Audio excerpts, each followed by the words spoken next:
Prior to commencing, kindly ensure that you like, subscribe, and share this video with your friends and family. Could you please inform me of your location when viewing? Thank you. On a brisk autumn afternoon in Maplewood, my mother, Emily Turner, was occupied in the kitchen, the soothing aroma of homemade soup permeating the house. Today was not an ordinary day. It was her 45th anniversary with her father. I recognized it had consistently been a combination of positive and negative experiences for her. For years, she did not genuinely commemorate these occasions. This year, I resolved to alter that situation. I had dedicated months to accumulating savings, 2 part-time positions, restless nights, and interminable shifts, all culminating in one singular moment. I eagerly anticipated her reaction to my plans. I selected an exquisite vintage pearl necklace as the ideal gift. It was not only jewelry, it was an item she had desired for years but had never permitted herself to possess. It was excellent. "Mother, please shut your eyes," I said as I entered the kitchen, delicately cradling the gift box in my hands. She pivoted from the stove, her hands still dusted with flour, a kind smile illuminating her fatigued visage. "What is this? Dear, simply trust me," I asserted, my heart racing in my chest. "Unseal them." Upon doing so, her eyes widened in astonishment as she accepted the box from my hands. I observed her breath hitch in her throat as she beheld the jewelry. A gentle gasp emerged from her lips, and for a little instant, I beheld the joy in her eyes that had been absent for an extended period. "Grace, I am astonished that you recalled this. I never anticipated owns something of this nature." However, before she could utter anything further, a piercing, impatient voice interrupted the moment. "What is the meaning of this?" The father's words reverberated from the living room. I became immobilized, grasping the box. I was aware of his disapproving expression without needing to glance at him. He entered the kitchen, his eyes shifting from the necklace to my mother, his expression tightening. He scoffed, his tone acerbic. "You expended funds on this." For what purpose another superfluous item of adornment? I sensed a change in the atmosphere of the room. The warmth from the stove ceased to be reassuring. My mother wavered, her hands quivering slightly as she clutched the necklace to her chest. She attempted to articulate her thoughts, although rather than asserting herself, she merely nodded feebly. "It is acceptable. Paul, in truth, it is not of significant importance. However, I could not remain silent. Father, it is intended for Mother. She has desired this for an extended period, and I contemplated. Do not disclose your thoughts to me, Grace," he said, his voice escalating with fury. "This house is deteriorating. You intend to purchase jewelry for your mother despite our financial constraints." I had a surge of blood to my face, with rage igniting in my chest. I looked to my mother, seeking any indication of rebellion, a clue that she shared my anger. However, she remained mute, gazing at the floor as though attempting to vanish into the tiles. My younger brother, Ben, entered the room behind me, rubbing his eyes and appearing half drowsy. "Are you serious?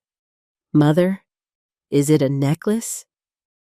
Are you truly going to squander funds in this manner when Father has been exerting himself tirelessly to cover all expenses?" The room became silent, and for an instant, I felt as though I was suffocating in the strain. My mother remained silent. She remained stationary, grasping the necklace in her hand as if it were a lifeline, her knuckles pale from the intensity of her grip. "I did not request this," she finally said, her voice scarcely perceptible, as if attempting to diminish her presence. My father's demeanor shifted ominously, revealing an unprecedented aspect of his countenance. It was a visage of absolute composure, as though he wielded dominion over everything within the household. My mother, who devoted the majority of her life to caring for us, stood there with an inscrutable expression. Before I could utter another word, my father reacted sharply. "I wish to avoid encountering this object again. It will not remain in this house." With a frigid, contemptuous motion, he seized the necklace from my mother's grasp and pivoted for the exit. "Father, it is her anniversary," I yelled, but my voice was drowned out by the sound of the door slamming shut behind him. I implored my mother, yearning for a reaction. However, her expression was devoid of emotion. The elation she had experienced minutes earlier dissipated, supplanted by the resignation that had become all too familiar. She did not even glance at me. "I apologize, Mother. I merely intended to perform a kind gesture for you," I whispered.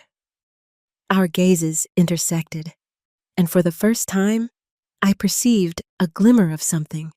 It was not rage or pain. It was lucidity. She meticulously returned the necklace to its box and set it aside. "It is acceptable, Grace," she stated softly. "I have dedicated years to attempting to achieve success in this environment. Perhaps it is time for me to cease." The subsequent days resembled the tranquil aftermath of a tempest.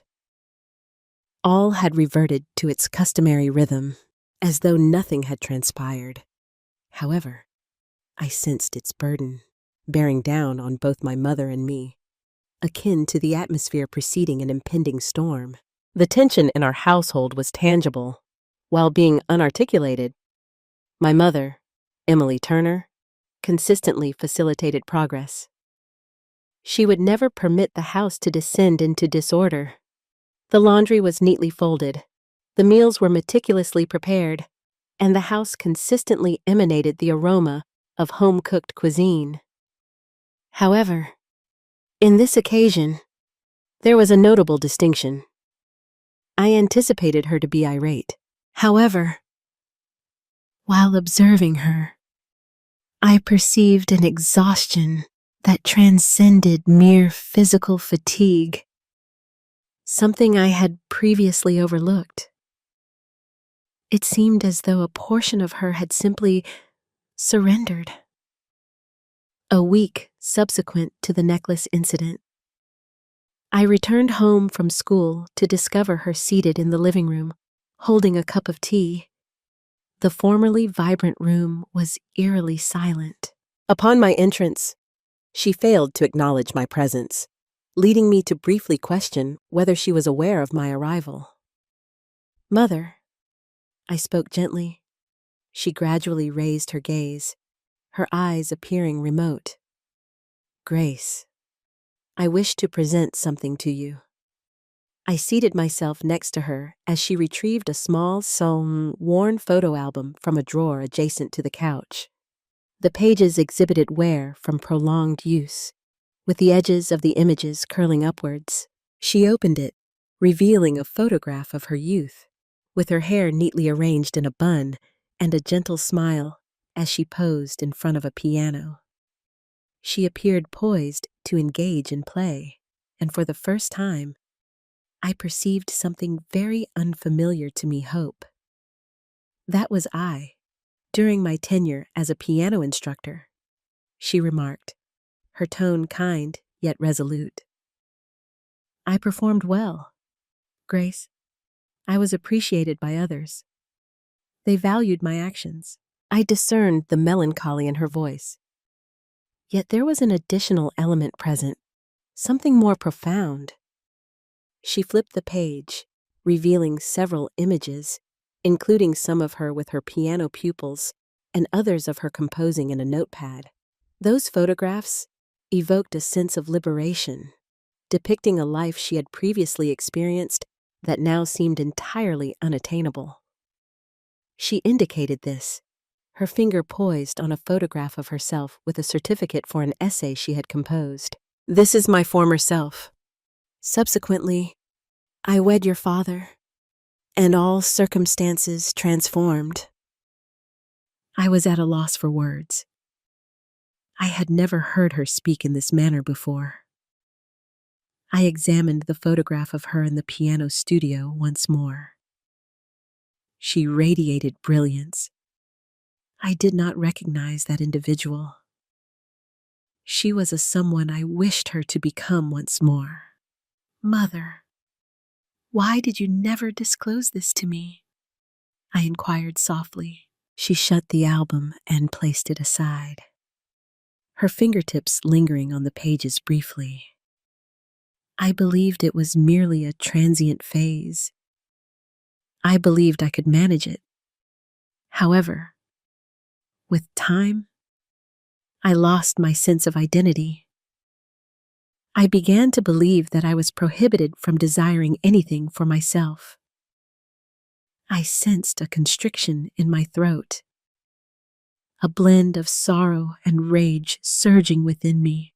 I yearned to vociferate, to convey to her that she was deserving of far greater than the existence she had been enduring. I intended to convey to her that it was not yet too late. However, I was uncertain about how to convince her of its veracity. I have sacrificed a significant part of myself. "Grace," she said, "for years, I maintained the expectation that circumstances would improve, that your father would observe me and recognize my capabilities. Instead, he merely propelled me deeper below. What now? I am uncertain if I can ever reclaim that aspect of myself." She rose gradually and approached the window. The autumn leaves descended outside, spinning in the breeze, yet she appeared oblivious. I had believed that by remaining patient, maintaining silence, and embodying the role of a dutiful wife, he would ultimately transform. On that particular day, he would adore me as I merited. However, in retrospect, I realized that it was not centered on love. It pertained to control. I remained in astonished silence. My mother, a dynamic and imaginative individual who consistently prioritized others, was articulating a fact I had only recently began to comprehend. She articulated slowly, her voice acquiring strength. "I believe I have completed my task. Grace, I have been feigning for an excessive duration, feigning contentment despite underlying issues, feigning the ability to transform. However, he never did. I am fatigued from the prolonged anticipation." I sensed my heart racing, a blend of trepidation and optimism. "What is your meaning? What actions will you undertake?" She pivoted to confront me, a subdued determination evident in her gaze. "I am terminating my relationship with him. Grace, I will no longer engage in this activity. I will not reside in this house, this existence, and feign happiness despite my discontent." My breath became constricted in my throat. For years, I observed her silently persevere, anticipating the day she would assert herself. However, I never anticipated it would reach this point. "Are you certain?" "Mother," I murmured. She acquiesced, her hands quivering slightly. "I am certain. I have spent numerous years believing it was my fault and that I was inadequate. However, it was never about me. Grace, the subject, pertained to him. I have ceased allowing him to dictate my life. The subsequent days were burdensome, each one extending into the next, as if the gravity of my mother's decision loomed over us, stifling every utterance. Following her declaration of completion, she refrained from discussing the matter extensively. There were no theatrical outbursts or emotional clashes, only a resolute determination that rendered the silence between us even more pronounced. I observed her daily, seeking indications that she may reconsider, that perhaps it was really a fleeting notion. However, there was an absence of anything. 3 days subsequent to her statement, she commenced packing. She appeared to be moving in slow motion. Nonetheless, each item she placed in the suitcase, her few clothing, and the few possessions she had never been permitted to regard as her own, felt like the final fragment of her identity being restored. I was unable to observe her without experiencing a lump in my throat. So I exited the house temporarily to provide her with the necessary space. Upon my return, I saw an ancient leather suitcase on the kitchen counter, weathered from years of usage yet nonetheless robust to contain a lifetime of memories. Adjacent to it was a little red storage box, the sole item she had concealed for years. "Mother," I announced my presence as I entered the kitchen.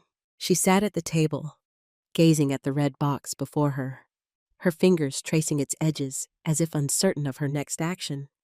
Her visage appeared gaunt, yet there was an indefinable quality about her, something more vibrant, as if she were finally awakening. "I am prepared," she stated quietly, avoiding my gaze, her tone unwavering. "The moment has arrived," my heart constricted. I have always regarded my mother as the linchpin of our household, the individual who maintained order and ensured our well-being. At this time, I perceived her in a different light. She was not merely the individual responsible for preparing meals and laundering clothes. She was the woman who had been quietly striving for her own liberation for years. "You need not undertake this alone," I said, advancing a step toward her. She gazed at me then, her eyes weary yet determined. "I have never truly experienced solitude. Grace, I have possessed you. I have consistently awaited a transformation, aspiring for him to perceive and acknowledge my presence. However, it is unlikely to occur. I will initiate my own transformation now." I assisted her in collecting the remainder of her belongings, and we loaded the vehicle. She clutched the crimson box tightly to her chest, the one possession she had retained for herself throughout the years. I recognized that it signified something beyond mere possessions. It represented the years she had spent discreetly amassing fragments of her existence, preserving aspects of herself, prior to our departure. She halted at the entrance, gazing back at the residence. I discerned the uncertainty in her gaze. However, it was distinct this time. She did not reflect on her past life with remorse. She saw it with a subdued conclusiveness. "I believed I could not survive without this location," she remarked, her voice scarcely audible. "However, I now see that it was not the house I feared departing from. This was the life I experienced here, the individual I believed myself to be." We both exited, departing from the house. Snow commenced to descend once more, enveloping the streets in a delicate white veneer. It seemed as though the world was transforming, as if all that had been concealed beneath years of silence and neglect was suddenly being revealed. As we departed, I glanced at my mother. After an extended while, she appeared serene. She possessed a serene strength, as though she had relinquished a burden that had encumbered her for an extended period. For the first time, I perceived her as the individual she had always been: resilient, competent, and vibrant. We lacked a comprehensive strategy upon our departure. No map existed, nor was there a designated path for us. Only the two of us traversed the snow-laden streets of Maplewood, endeavoring to create considerable separation from our former existence. The vehicle was loaded with only the necessities: clothing, several books, the red box, and a kitten that hardly endured the cold. The kitten I purchased for my mother served as a reminder of the life she desired. Yet it also became a symbol of her resilience. Her decision to take it with her, in contradiction of everything Father had stated, felt like an act of rebellion. Our conversation during the drive was minimal. Mother remained mute, her hands firmly clutching the driving wheel, as if uncertain of the subsequent course of action. I comprehended her reluctance. We experienced fear, yet simultaneously felt a sense of relief.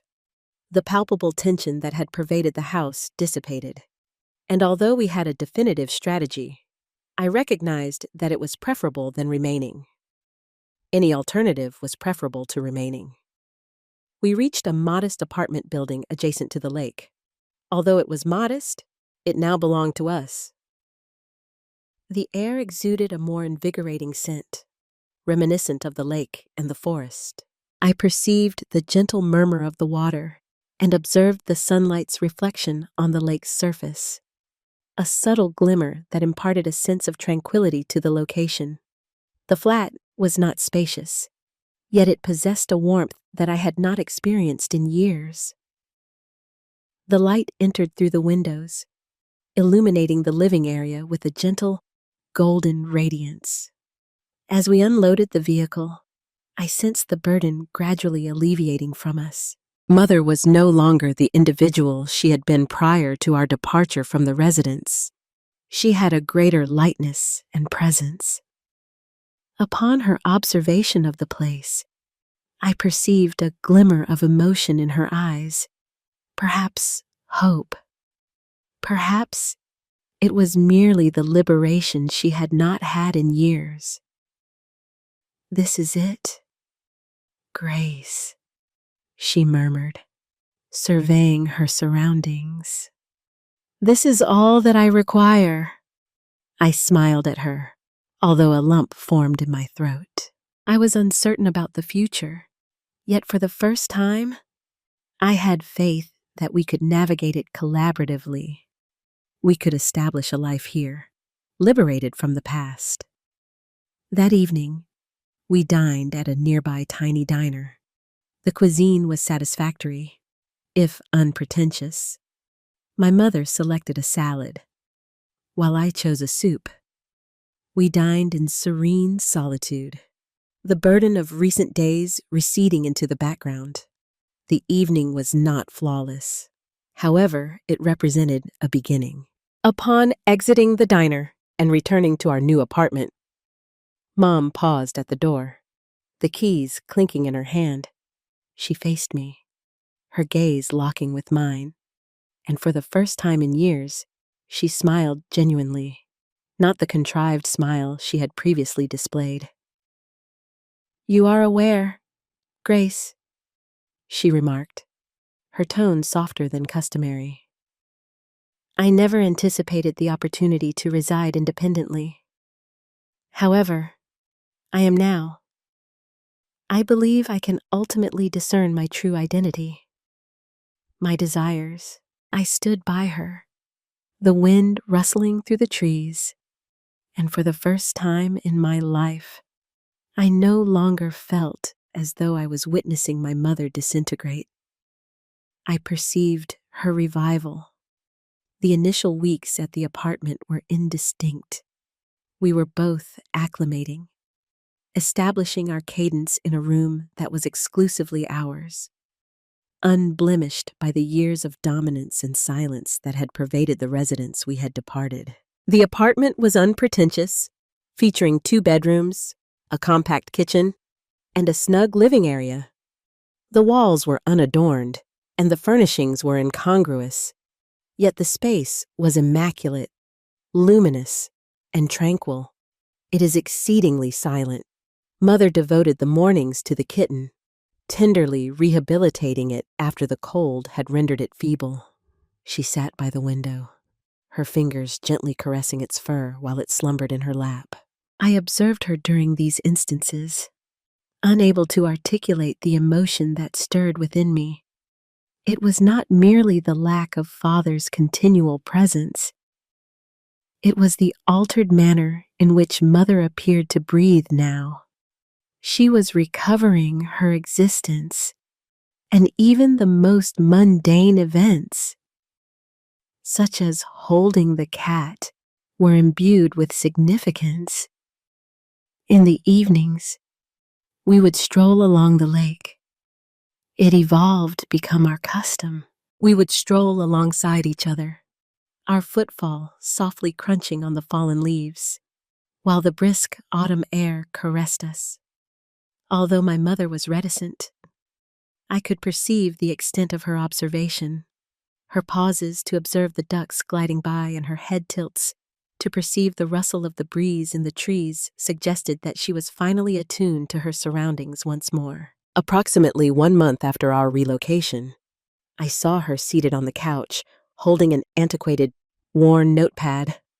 I had not before observed it. Her fingers glided over the margins of the pages, and as she raised her gaze, I discerned the emotion in her eyes. Grace, this was my journal from my youth, she stated softly. I documented in it daily, in the past. I believed I could achieve something meaningful in my life. Prior to the subsequent transformations, I seated myself alongside her, grasping the journal in my hands. It contained pages of aspirations, desires, and narratives she had composed long ago. There were contemplations regarding piano instruction, travel, and writing endeavors that were never permitted to materialize. Matters that had been obscured by the burdens of her marriage. She continued, expressing her uncertainty about why she retained it. I lacked the audacity to pursue any of my aspirations. I believed I was meant to simply be satisfied. I believed it was sufficient. I recited many paragraphs, sensing the gravity of her words and the yearning inside them. Her aspirations and fervor remained intact. They had remained concealed for an extended period. Mother, you are not merely the individual who prepared meals and maintained the household. You have consistently transcended that designation. You remain so, I stated, my voice laden with emotion. She smiled gently, her gaze unfocused. I share your hope, Grace. I aspire to remain that individual. I am uncertain about how to commence. That evening, we gathered in the living room, accompanied by the gentle murmur of the kitten slumbering near us. We discussed her former aspirations, including teaching piano, writing, and traveling.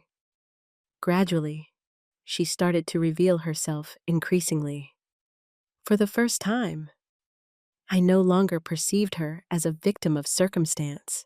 I perceived her as the individual she had consistently been, obscured by years of neglect, now suddenly resurfacing. The following day, she performed an action I never anticipated witnessing. She retrieved her vintage piano sheet music and started playing. Although it was not flawless and her fingers faltered on the keys occasionally, the sound resonated across the room in an unprecedented manner. It was not merely music. It was an integral aspect of her that had remained concealed for an extended period. I sat at the door, observing her play, and recognized that my mother was starting to experience life anew. She was beginning to reclaim the aspects of herself that had been taken over the years. And it was a lovely sight to behold. 2 months had elapsed since our departure. And while circumstances were gradually aligning, an enduring tension persisted that neither of us could dispel. The peculiarity sprang not alone from the novelty of our circumstances, but also from the burden of all we had forsaken. Although we had both transformed, the world we once knew remained unchanged and intact. My father, Paul, had never made any effort to establish contact. I was uncertain if he was too proud or apathetic regarding the resolution of the issue at hand. Regardless, it was inconsequential. Mother explicitly stated that we would not return. However, there were instances when I observed her gazing out the window, her expression vacant, and I understood she was reflecting on all that had transpired. The pain, the years of emotional abandonment, and the existence she constructed in a residence that never quite felt like home. One evening, as I prepared dinner, my mother seated herself at the kitchen table and retrieved a letter. The correspondence originated from her attorney.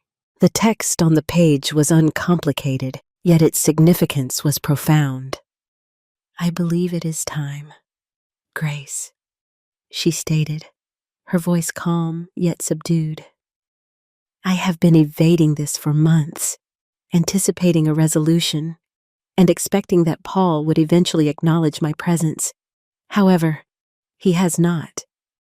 I believe it is time to proceed with the divorce." I turned, my hands remaining on the burner, and gazed at her. For the first time, I perceived the finality in her gaze. There was an absence of hesitation, no uncertainty. "We have previously discussed this," I stated, my tone gentle, nearly protective. "Are you certain, Mother? Are you genuinely inclined to go with this?" She nodded, her demeanor serene yet resolute. "I have experienced this repeatedly. Grace, the stillness, the dominance, the manner in which he consistently rendered me insignificant. I attempted to convince myself that it was not as severe, that circumstances would improve. However, they did not. They did not. I no longer anticipate his transformation." I discerned the anguish in her voice. Yet there was an additional element present, an observation I had previously overlooked. It was the lucidity of someone who had endured prolonged obscurity and had ultimately discovered their path to enlightenment. "Mother, I express my pride in you," I stated softly, approaching her. "I acknowledge that this is challenging, yet you are making the correct decision. You are regaining control of your life." She grinned, her eyes gleaming with a blend of melancholy and resilience. "It is challenging, Grace. However, it is essential. I have invested considerable effort attempting to rectify an issue that was never truly my responsibility to resolve. It is now my opportunity to prioritize my own existence." I didn't know what to say about that. I had consistently revered her for her capacity to maintain composure, and in that moment, I comprehended the extent of her sacrifices and how much she had given to keep the family intact. The next morning, after breakfast, we grabbed a few items and drove down to the courts. I didn't know what the future contained, but as we walked through the chilly, sterile halls of the facility, I could feel the weight of this decision setting in. It transcended a mere legal dispute. It marked the commencement of a new chapter for both parties involved. Mother completed the documentation with the same resolute determination she had exhibited when departing from father. However, on this occasion, her hand exhibited no reluctance. She was no longer advocating for another individual. She was advocating for her own interests. "I never anticipated being here," she murmured, her voice barely audible. "I believed I would be permanently bound to that residence. However, I am not." I seated myself next to her in the confined waiting area, attempting to disregard the knot that had developed in my gut. I had always desired this for her. I have always desired her liberation. As the documents were executed and the initial stages of the divorce commenced, I was unable to disregard the burden of her experiences. Upon exiting the courthouse, the sun had descended and the city had subdued. However, it was not a melancholic form of silence. It resembled the tranquility following a tempest, as if everything was finally aligning. I observed the transformation in her, even while she stood alongside me. Her shoulders were more aligned. Her smile was more subdued, yet authentically sincere. I expressed my pride for you, Mom, my voice laden with passion. You are accomplishing it. You are ultimately liberated. She gazed at me, and for the first time in an extended period, she no longer resembled the lady who had been imprisoned by years of silence and neglect. She resembled her true self. A woman who had spent her life in obscurity is suddenly emerging into the light. I am not yet available. Grace, she stated, her tone unwavering. However, I am en route. Several weeks subsequent to the filing of the divorce papers, circumstances began to transform in a manner that was simultaneously daunting and invigorating. Mother exhibited a distinct demeanor, characterized by heightened confidence and self-assurance. She was no longer the lady who had endured years of subjugation under her husband's dominance. She was the lady I had always recognized as being within, the one I had perpetually anticipated would emerge. However, transformation was consistently challenging, particularly for her. The day following the signing of the divorce papers, Mother returned to her former piano studio, marking her first visit in years.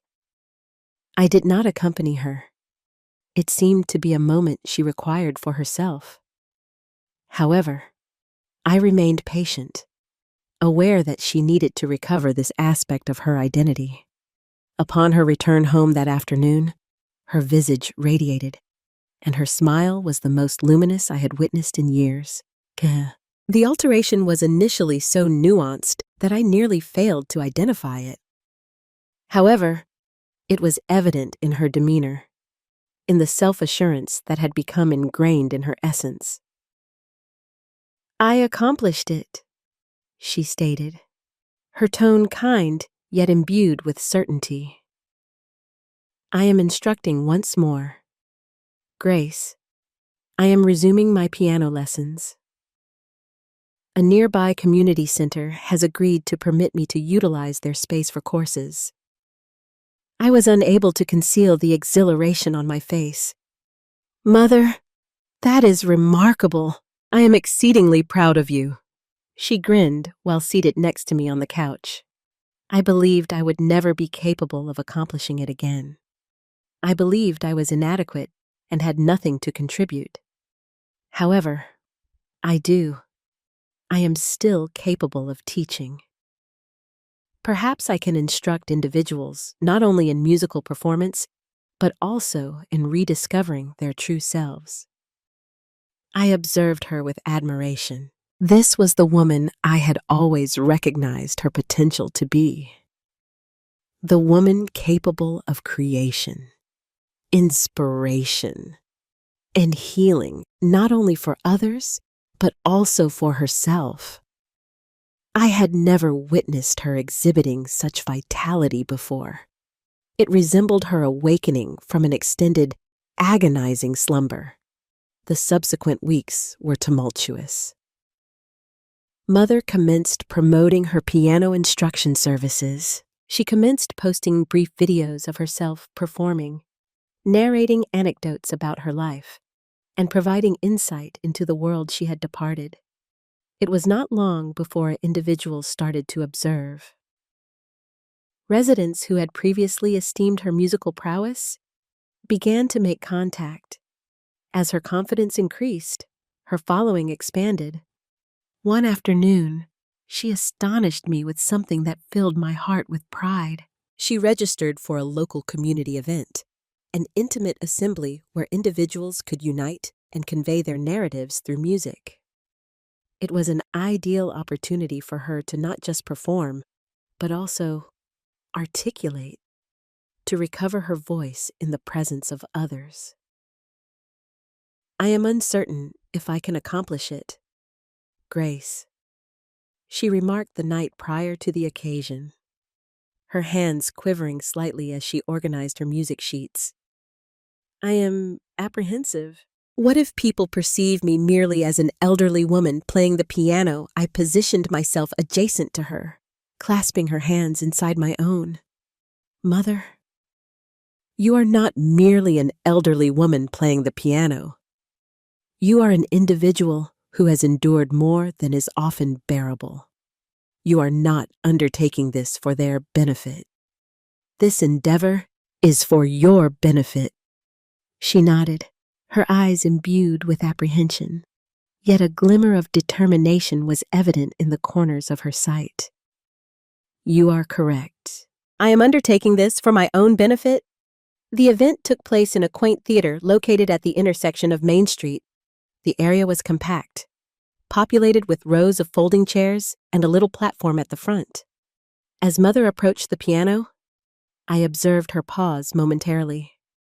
However, upon her fingers making contact with the keys, it was as if all else dissolved. The music permeated the room, gentle and fluid, reminiscent of the bygone era when she played for her own enjoyment, before to the onset of turmoil. I sat in the audience, my chest constricted with pride and emotion. Mother's performance beyond mere music. It was her reclamation of a long-buried aspect of her identity. For the first time, she was performing not solely for others, but for her own gratification. As the final note of her composition dissipated, a brief stillness enveloped the room. Subsequently, the applause commenced. Resembling a wave, initially subdued, it subsequently intensified, enveloping the environment with warmth and reverence. I observed my mother, her eyes shut, her hands poised on the keys, a little grin on her lips. This was her moment of liberation. Several months had elapsed since Mother's inaugural piano concert, and circumstances had been evolving in ways I could not entirely comprehend at that moment. Each week, she appeared to increasingly embrace her identity. I had always recognized her potential, although I never comprehended the extent of what she had concealed beneath the years devoted to maintaining tranquility. She was finally relinquishing all of that. However, despite the progress she had achieved, a persistent shadow remained, one that trailed us from the world we had abandoned. No matter how far we fled from it, the past invariably caught up with us. One evening, as we were about to have dinner, the telephone rang. I observed the uncertainty on my mother's face upon seeing the name on the caller ID. It was Paul. I observed her inhale deeply prior to responding to the call. "Hello," she stated, her tone composed yet cautious. "Yeah." I could scarcely discern Paul's words on the other end, yet it was unnecessary. I observed the tightness in her expression as she listened, her grasp on the phone intensifying. After a little interval, she articulated her thoughts, her tone composed yet resolute. "I will not return. Paul, it is vital that you comprehend that you cannot persist in attempting to manipulate me, nor can you continue to involve me in your turmoil. I have completed my task." Silence ensued on the other line. And then she remarked gently, "You had your opportunity. However, you were unwilling to alter." I could no longer hear him, yet it was unnecessary. I observed her squared shoulders and clenched jaw, as if she were finally retrieving something she had lost long ago. Her speech exhibited neither wrath nor bitterness, only a calm, resolute confidence. She terminated the call and set the phone on the table, her hands trembling slightly. "I am finished, Grace," she uttered, her voice almost above a whisper. "I have permitted him to dominate me for an excessive duration, and I shall no longer allow it." I rose and approached her, embracing her in a hug. It was not merely a comforting embrace, it was an embrace of togetherness. We are united in this endeavor, and whatever transpires next, we shall confront it as equals. For the first time, I experienced a genuine sense of freedom. The following day, I observed something unprecedented. Mother exited the apartment with determination. She was no longer the woman who had entered that establishment months prior, filled with doubt and hesitation. She exhibited greater strength, stability, and resolve. She was no longer only performing tasks mechanically. She was existing. She contacted a lawyer the following morning to formally initiate the process of terminating any associations with Paul. This time, she was acting for her own benefit, not for ours. The divorce transcended mere legalities. It represented her ultimate release from the past. It was at that moment that I comprehended something significant. This was not merely a divorce. It was a renaissance. Mother was no longer merely attempting to flee. She opted to reconstruct her identity from the foundation, seeking to regain all that she had relinquished to ensure the contentment of others. Shortly thereafter, we received a parcel in the mail. The correspondence was from Paul. Merely a letter, although its contents served as a harsh reminder of the life we had abandoned. "I will not abandon you, Emily.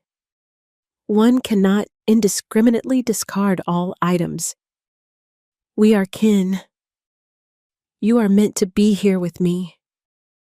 My heart plummeted upon reading the words. The pain stemmed not from the request for forgiveness, but from his persistent belief that he could manipulate her, even at a distance. I presented the letter to my mother. She perused it once, her gaze traversing the lines before placing it aside. "I am finished," she stated gently, her tone composed and serene. "I will not return. This constitutes my current existence. I do not require him to experience it." I observed her discard the letter into the garbage, and at that instant, a transformation occurred. The past no longer exerted any influence over her. She had ultimately, genuinely liberated herself. The weeks following the final separation felt unreal.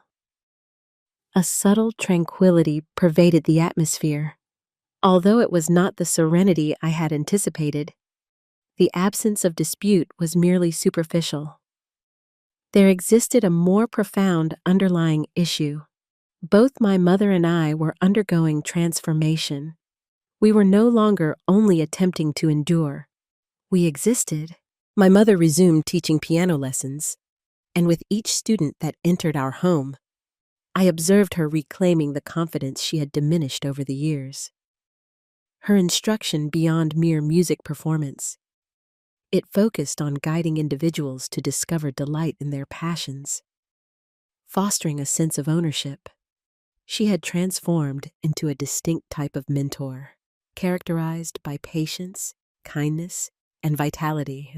It was evident that she had ceased to fulfill the role of the submissive wife or the mute mother. She was asserting her voice. Subsequently, an unforeseen event transpired. One evening, just after supper, she entered the living room and presented me with a tiny packet. "What is this?" I inquired, arching an eyebrow. It is a letter, she remarked with a smile, originating from the community center. They intend to include me in their forthcoming newsletter. They learned of the piano lessons and wish to convey my narrative. They believe it may motivate others. I was unable to conceal my enthusiasm. Mother, that is remarkable. Your impact is significant. She grinned subtly, imbued with pride. She was unaccustomed to being the focal point. Yet I discerned a transformation within her. She had endured numerous years of being disregarded, discarded, and undervalued. Individuals were beginning to recognize her true identity, the woman who had consistently possessed something remarkable to contribute. However, the significant transformation occurred when she opted to embrace a more substantial opportunity. Several months later, the community center provided her with an opportunity to organize a recital for her students. It was not merely a recital, it was an opportunity for her to demonstrate her transformation to the world. On the evening of the recital, the little community hall was filled to capacity. I observed the exhilaration in my mother's eyes as she ascended the platform, the gentle murmur of the audience enveloping us. She had not performed in years, not since the period preceding her life being dominated by Paul and his expectations. However, this evening, she intended to do it for her own sake. I occupied the first row, observing her, my heart brimming with pride. Upon seating down at the piano, a brief period of hesitation ensued. However, she commenced playing, her fingers effortlessly traversing the keys. The music seemed to have awaited her return all along. The audience was enthralled. Every note she played encapsulated the years of silence she had suffered, the years of sacrifice and self-denial. However, her song conveyed an additional element, one that articulated independence, embodying a woman reclaiming all that she had forfeited. The song permeated the room, transporting all within its embrace. As the final note dissipated, a fleeting period of silence ensued. Subsequently, the applause ensued. The applause was not merely kind. It was a sincere expression of praise, indicative of an audience recognizing the remarkable nature of the performance. As Mother rose to bow, I observed the tears in her eyes. Their tears were not manifestations of sorrow or remorse. Rather, they represented a cathartic release. She had relinquished the past. She relinquished the fear that had confined her for an extended period. She now stood confidently in her own radiance. That evening, following the recital, as we returned to the apartment in the brisk night air, she glanced at me and smiled. I never anticipated reaching this point, Grace, she remarked gently, her tone imbued with awe. However, I am present at this moment. I am not departing. I grasped her hand, applying gentle pressure. You are ultimately prioritizing your own needs. Mother, it is exquisite, she acquiesced, her eyes gleaming with a novel emotion. I believe I am now prepared to live according to my own principles. At that moment, I comprehended something. We had both progressed significantly. I had always aspired to assist her in achieving liberation, but now, it was no longer about my role in her salvation. It pertained to her discovering her own resilience and articulating her own perspective. We were no longer only existing in the remnants of the past. We were ultimately existing for our own purposes.